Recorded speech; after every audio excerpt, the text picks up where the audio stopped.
নমস্কার বন্ধুরা, বলুন আপনারা কে কেমন আছেন। ঈশ্বরের কৃপায় আপনারা প্রত্যেকেই ভালো আছেন। আশা করব আপনারা প্রত্যেকেই ভালো থাকুন। শুভ নববর্ষের আপনাদের শুভেচ্ছা জানিয়ে আজকের আমার এই ছোট্ট ভিডিওটা শুরু করব। তো এর আগে আমি বকখালি এবং বকখালির সাইট সিন আপনাদের কাছে তুলে ধরেছিলাম। এবারের বকখালিরই সাইট সিন সেটা হচ্ছে কি বেনফিশ মৎস্য দপ্তর, যেটা পশ্চিমবঙ্গ রাজ্য সরকার কর্তৃক পরিচালিত। সেই বেনফিশ মৎস্য দপ্তর এবং তার সঙ্গে হেনরি আইল্যান্ড, এই দুটো জায়গা আপনাদের কাছে তুলে ধরবো। তা আমার এই ছোট্ট ভিডিওটা স্কিপ না করে সম্পূর্ণ দেখবেন। সব থেকে বড় কথা কি, আমরা অনেক সময় ডায়মন্ড হারবার, তারপর আপনার নামখানা, বিভিন্ন মাছের পাইকারি আড়ত দেখেছি, কিন্তু এই বেনফিশও যে একটা ছোটখাটো অন্যতম পাইকারি আড়ত, সেটা যতটুকুনি আমি সংগ্রহ করতে পেরেছি সেটাই আপনাদের কাছে তুলে ধরবো। তো চলুন আমার এই ছোট্ট ভিডিওটা শুরু করি। স্কিপ না করে সম্পূর্ণটা দেখবেন, এটাই অনুরোধ রইল।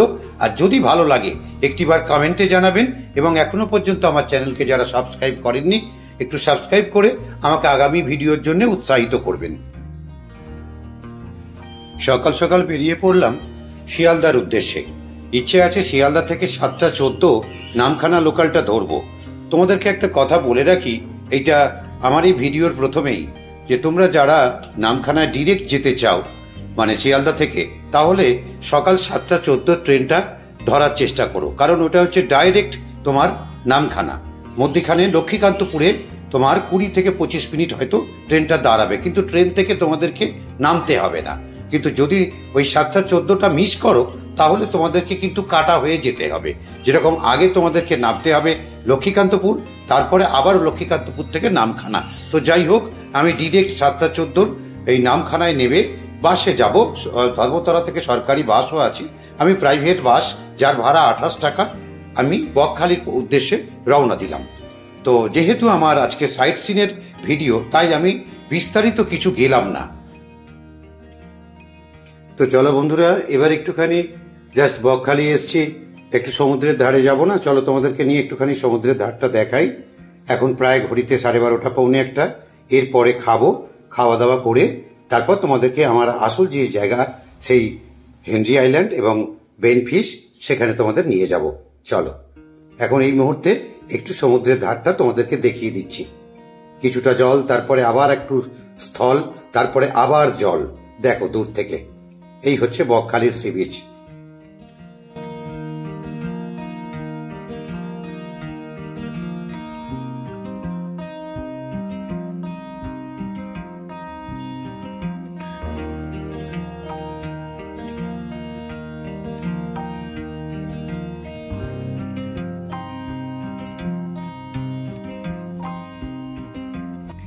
দুপুরবেলা খাওয়া দাওয়ার পর, লাঞ্চের পর একটু বিশ্রাম নিয়ে আমাদের হোটেল ম্যানেজারই ঠিক করে দিল একটা টোটো, যার ভাড়া 300 টাকা, ওই দুটো জায়গা ঘোরাবে। আমি দুটো জায়গা কন্ট্যাক্ট করেছি, এক হচ্ছে হেনরি আইল্যান্ড আর দ্বিতীয়ই হচ্ছে বেনফিশ মৎস্য দপ্তর। তো চলো প্রথমেই আমরা হেনরি আইল্যান্ডে প্রবেশ করলাম, যার এন্ট্রি ফি হচ্ছে 10 টাকা, সঙ্গে টোটো নিয়ে গেলে আরো 10 টাকা করে। তো এই হেনরি আইল্যান্ড ঢুকতে গিয়ে তোমাদেরকে বেশ কিছু ভেরি দেখতে পাচ্ছ। এই ভেরিগুলো কিন্তু মৎস্য দপ্তর থেকে, পশ্চিমবঙ্গ মৎস্য দপ্তর থেকে মাছের চাষ হয়। এখানে আমাদের টোটো চালক বলল যে এরকম নাকি 200টা কম বেশি ভেরি আছে। আর এই হেনরি আইল্যান্ডে তোমরা চাইলে বন্ধুরা রাত্রি যাপনও করতে পারো। এখানে হেনরি আইল্যান্ডের ওয়েবসাইট থেকে তোমরা ঘর বুকিং করতে পারো, অথবা এখানে এসে স্পট বুকিং করেও থাকতে পারো। যারা বকখালি থেকে একটুখানি আরো নির্জনতা পছন্দ করো, এই দেখো আমি যে ঘরগুলোকে এক্ষুনি দেখাবো, এই সেই ঘরগুলো। এগুলো তোমরা হেনরি আইল্যান্ড ওয়েবসাইট থেকেও বুক করতে পারো, এখানে এসেও বুক করতে পারো। চাইলে এখানেও তোমরা রাত্রি যাপন করতে পারো। চলো এবার আমরা হেনরি আইল্যান্ডের সাগর দ্বীপের কাছে যাব। হেনরি আইল্যান্ডের অনেকটা আগেই তোমাকে নামিয়ে দেবে তোমার টোটো ড্রাইভার, কারণ তারপরে আর টোটো বা অটো বা কোনো গাড়ি যাওয়ার পারমিশন নেই। কিছুটা পথ, অনেকটা পথই তোমাকে হেঁটে যেতে হবে। দেখো আমরা অলরেডি হেনরি আইল্যান্ডের রাস্তা ধরে ফেলেছি। চলো, চারিদিকে দুপাশে শুধু ম্যানগ্রোভের জঙ্গল। অপূর্ব অপূর্ব এই জায়গাটা। এক তো নির্জনতা, দ্বিতীয় কথা চারিদিকে যেদিকে তাকাবে তোমার ম্যানগ্রোভের জঙ্গল। চলো আমরা একটুখানি সমুদ্রের ধারটা, সেই নিস্তব্ধ নিরিবিলি সমুদ্রের ধারটা তোমাদের একটু দেখাই।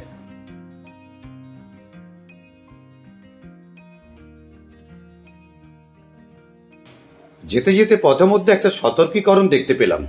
তো বন্ধুরা, এই হেনরি আইল্যান্ডে কিন্তু তোমরা স্নান করতে পারবে না, জাস্ট দূর থেকে বা পাড়ে বা সি বিচে বসে একটু উপভোগ করা। এখানে একটা কাঠের ব্রিজ আছে, এখানে সাবধানে যাতায়াত চলাচল করবে সেই সতর্কী বার্তাও দেওয়া রয়েছে। আর এখানে ওই শীতকাল হলে 6টা সাড়ে 6টা পর্যন্ত তোমরা থাকতে পারবে, আর শীতকাল হলে তোমরা 5টা পর্যন্ত, আর গরমকাল হলে 6টা সাড়ে 6টা পর্যন্ত এই হেনরি আইল্যান্ডে তোমরা থাকতে পারবে বিকেল বেলা। চলো এবার সমুদ্রের ধারটা একটু দেখাই।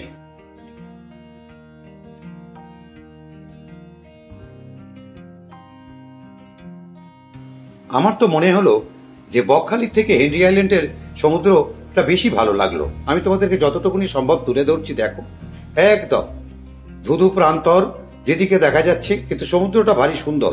আর সেই চারিদিকে ম্যানগ্রোভের জঙ্গল, আর থেকে থেকে এক একটা সেই লাল কাঁকড়া। জানি না কিভাবে এরা মানুষের কম্পন দূর থেকে বুঝতে পারে। দূর থেকে টুপটুপ করে দেখছি গর্তের মধ্যে ঢুকে যাচ্ছে। বকখালি যদি এক রাত্রির জন্যও আসো, আমি বলবো কি তোমরা এই হেনরি আইল্যান্ডটা ঘুরে যাও, বেশ ভালো লাগবে। তবে শুধু তো হেনরি আইল্যান্ড নয়, তাতে তোমাদের গাড়ি ভাড়াটা বেশি চলে যাবে। তার সঙ্গে তোমরা সাইট সিনটাও করে নিও। আমি এর আগে বহুবার সাইট সিন করেছি বলে এবারে শুধু হেনরি আইল্যান্ড আর তোমার বেনফিশ মৎস্য দপ্তর এই দুটো জায়গা কি বুক করেছি। দেখো কি সুন্দর, এই ঢেউটা যে দেখছো, এই ঢেউটাও মনে হয় বকখালিতে নেই। হেনরি আইল্যান্ডের মধ্যে একটা বাণী বলে একটা বিল্ডিং আছে, তোমার ওয়াচ টাওয়ার বলা হয়। হ্যাঁ, তো সেখান থেকে তোমরা এই টোটাল হেনরি আইল্যান্ডটা তোমার সেই একটা প্যানোরামিক ভিউ, দারুণ দারুণ লাগবে। তো বন্ধুরা, আমার পরবর্তী ডেস্টিনেশন এবং শেষ, আজকে তো দুটো জায়গা তোমাদেরকে বলেছি। বেনফিশ অলরেডি এসে গেছি, বেনফিশ। চলো এবার এই মৎস্য দপ্তরটার জন্যই কিন্তু আজকে আমার ভিডিও তৈরি করা, যতটুকুনি সংগ্রহ করতে পেরেছি তোমাদের কাছে তুলে ধরবো। চলো। তো বন্ধুরা, অলরেডি আমরা বেনফিশ মৎস্য দপ্তরে চলে এসেছি। তো এখানে আমি এর আগেও একবার এসেছিলাম। তো এখানে ঢোকার এন্ট্রি ফি হচ্ছে 5 টাকা, আর সঙ্গে যদি টোটো আনো তার জন্য 10 টাকা। দেখো, বলতে না বলতেই ট্রলার এসে ভিড়েছে, বিভিন্ন রকম সামুদ্রিক মাছ নামছে। এবং যতটুকুনি আমি সংগ্রহ করতে পেরেছি, আসলে কি বলতো, এই ফ্রেজারগঞ্জের এই যে বেনফিশের যে মৎস্য দপ্তরটা, এখানটায় সব সময় অ্যাকচুয়ালি যেহেতু ট্রলার এসে ভেড়ে, তো এখানে জলে জলময় এবং একটা সবসময় দেখবে সামুদ্রিক মাছের একটা কটু গন্ধ ছাড়ে।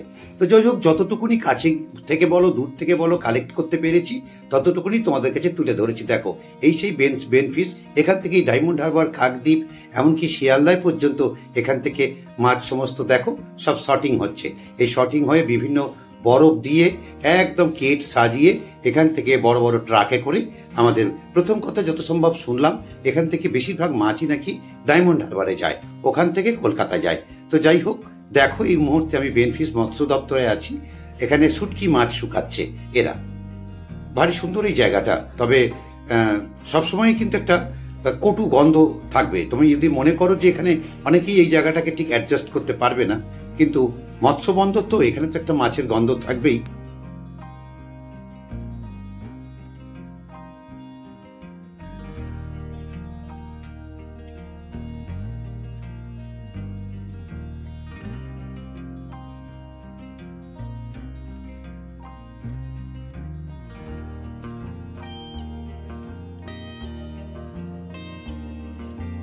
এই বেনফিশ মাছের আড়ত ঘোরাতে ঘোরাতে তোমাদেরকে একটা কথা বলি, এখান থেকে কিন্তু সুন্দরবন ভ্রমণও হয়।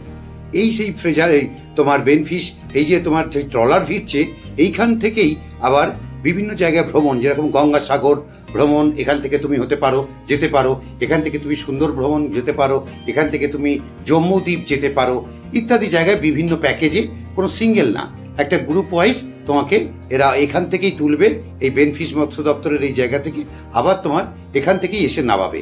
এখান থেকে তোমরা চাইলে বিভিন্ন জায়গায় ভ্রমণও করতে পারো, বিশেষ করে সুন্দরবন, গঙ্গাসাগর, এই সেই জায়গা যেখান থেকে তোমরা ভ্রমণ করতে পারো।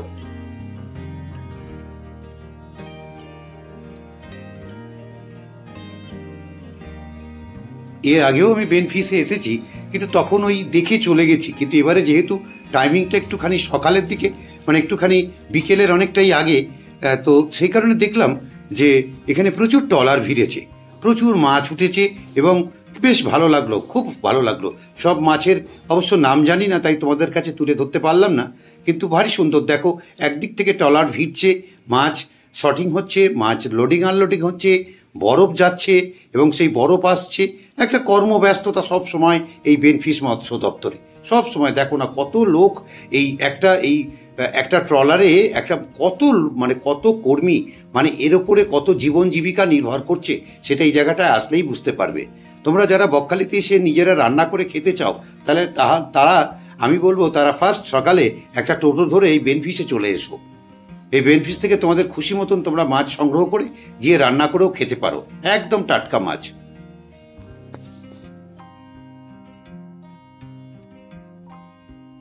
আমার এই ছোট্ট ভিডিওটা প্রায় শেষের পথে, তোমাদেরকে আরেকবার ইনফরমেশন দিয়ে দিই যে কিভাবে তোমরা এই বেনফিশ বা বকখালিতে আসবে। আমি তো এসেছি শিয়ালদা থেকে ট্রেনে 7:14 নামখানা লোকাল। আমি তোমাদেরকে এটাও বলেছি যে তোমরা যদি 7:14 আসো তাহলে ডিরেক্ট নামখানায় নেবে। এখান থেকে তোমরা টোটো, অটো, সরকারি বেসরকারি অনেক রকম বাস আছে। চাইলে তোমরা যারা বাসে আসবে সরাসরি কলকাতা থেকে, তারা ধর্মতলা থেকে প্রতি ঘন্টায় 45 মিনিট ছাড়া ছাড়া তোমরা বকখালি এবং নামখানার গাড়ি পেয়ে যাবে। তো যাই হোক, দুই দিক থেকেই তোমরা তোমরা বকখালি বেনফিশ আসতে পারো। আর বকখালিতে এসে অবশ্যই কিন্তু ওই টোটোর দরদাম করে নেবে, ওরা কেউ 400 কেউ 500 টাকা চাইবে। আমার এই ছোট্ট ভিডিওটা কেমন লাগলো বন্ধুরা একবারটি জানিও। আমি অবশ্য সব মাছের নাম জানি না, তাই তোমাদেরকে সব মাছ তুলে ধরতে পারিনি। তো যাই হোক, যতটুকুনি তোমরা পেরেছি তার মধ্যেও যদি তোমাদের ভালো লাগে অবশ্যই আমাকে একটিবার কমেন্টে জানাবে, একটিবার লাইক দেবে, এবং এখনও যারা আমার চ্যানেলকে সাবস্ক্রাইব করোনি, সাবস্ক্রাইব করে আমাকে উৎসাহিত করো। থ্যাংক ইউ বন্ধুরা, ভালো থেকো, সুস্থ থেকো, দেখা হবে।